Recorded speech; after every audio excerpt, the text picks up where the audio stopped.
Can you hear me? Can you hear me? You hear me? Okay. So, I'm going to talk to you about some things I've learned in my journey.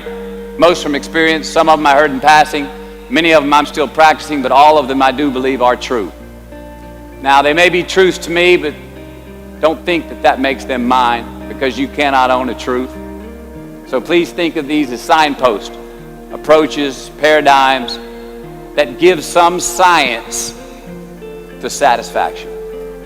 They're yours to steal, they're yours to share, liken to your own lives, to personally apply in your own lives, in your own way, should you choose to.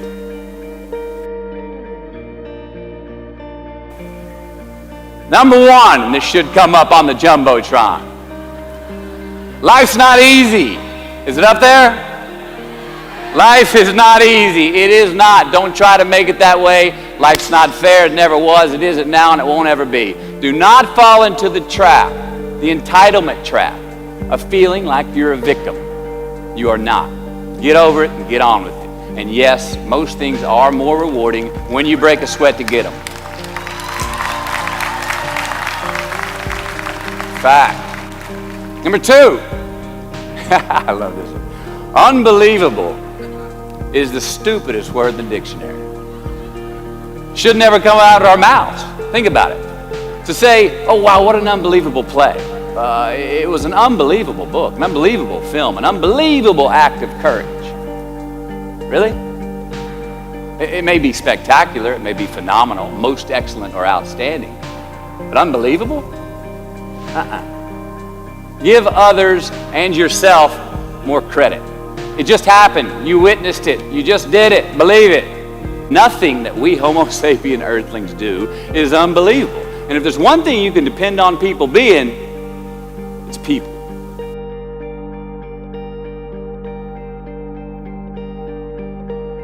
Happiness is an emotional response to an outcome.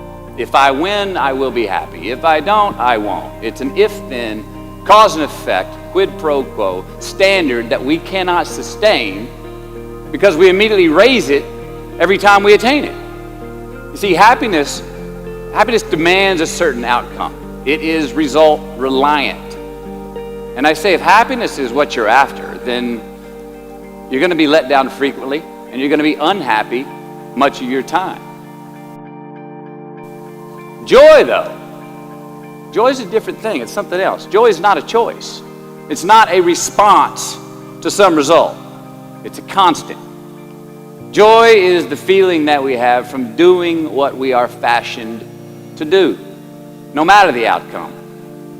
Now, personally, as an actor, I started enjoying my work and literally being more happy when I stopped trying to make the daily labor a means to a certain end. For example, I need this film to be a box office success. You know, I need my performance to be acknowledged. I need the respect of my peers. All those are reasonable aspirations, but the truth is, as soon as the work, the daily making of the movie, the doing of the deed became the reward in itself for me, I got more box office, more accolades and respect than I ever had before. See, joy is always in process. It's under construction. It is in constant approach, alive and well in the doing of what we're fashioned to do and enjoying it. Number 4, define success for yourself. So the question that we got to ask ourselves is what success is to us, what success is to you. Is it more money? That's fine. I got nothing against money. I don't. Maybe it's a healthy family. Maybe it's a happy marriage. Maybe it's to help others, to be famous, to be spiritually sound, to leave the world a little bit better place than you found it. Continue to ask yourself that question. Now, your answer may change over time, and that's fine. But do yourself this favor. Whatever your answer is, don't choose anything that will jeopardize your soul. Prioritize who you are, who you want to be, and don't spend time with anything that antagonizes your character. Life is not a popularity contest. Be brave, take the hill, but first answer that question, what's my hill? So, me, how do I define success? Well, for me, it's a measurement of 5 things. We got fatherhood. We got being a good husband. We got my health, mind, body, and spirit. We got career, and we got friendships. These are what's important to me in my life right now. So I try to measure these 5 things each day. I check in with them. I like to see whether or not I'm in the debit section or the credit section with each one. Am I in the red or am I in the black? You follow? I mean, let's admit it. We've all got 2 wolves in us, a good one and a bad one, and they both want to eat. The best I can tell, we just got to feed that good one a little more than the other one. Here we go. Number 5. Process of elimination is the first step to our identity, aka where you are not is as important as where you are. Look, the first step that leads to our identity in life is usually not, I know who I am, I know who I am. That's not the first step. The first step's usually, I know who I am not. Process of elimination. Defining ourselves by what we are not is the first step that leads us to really knowing who we are. You know that group of friends that you hang out with that they really might not bring out the best in you? You know, they gossip too much, or they're kind of shady. They really aren't going to be there for you in a pinch. Or how about that food that we keep eating, the stuff that tastes so good going down, it makes us feel like crap the next week, when we feel lethargic and we keep putting on weight? Well, those people, those places, those things, stop giving them your time and energy. Just don't go there. I mean, put them down.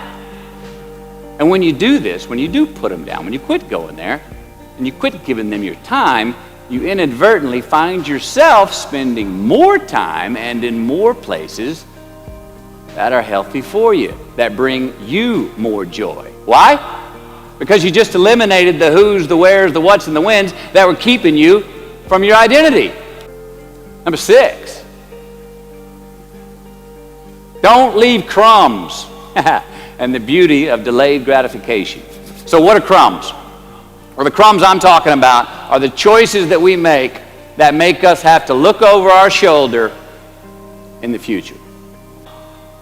They come in the form of regret, guilt, and remorse. You leave crumbs today, they will cause you more stress tomorrow, and they disallow you from creating a customized future in which you do not have to look over your shoulder. So let's flip the script. Instead of creating outcomes that take from us, let's create more outcomes that pay us back, fill us up, keep your fire lit, turn you on for the most amount of time in your future. These are the choices I'm talking about. And this is the beauty of delayed gratification. All right, tee yourself up. Do yourself a favor. Make the choices, the purchases today that pay you back tomorrow. Residuals. In my business, we call it mailbox money. If I do my job well today, and that movie keeps rerunning on TV, 5 years from now, I'm getting checks in the mailbox. It's a heck of a deal. So whether it's prepping the coffee maker the night before, so all you got to do is press the button in the morning, or getting ready for the job interview early so you don't have to cram the night before, get some ROI. You know what that is? Return on investment. Your investment. You. Customize your future. Don't leave crumbs.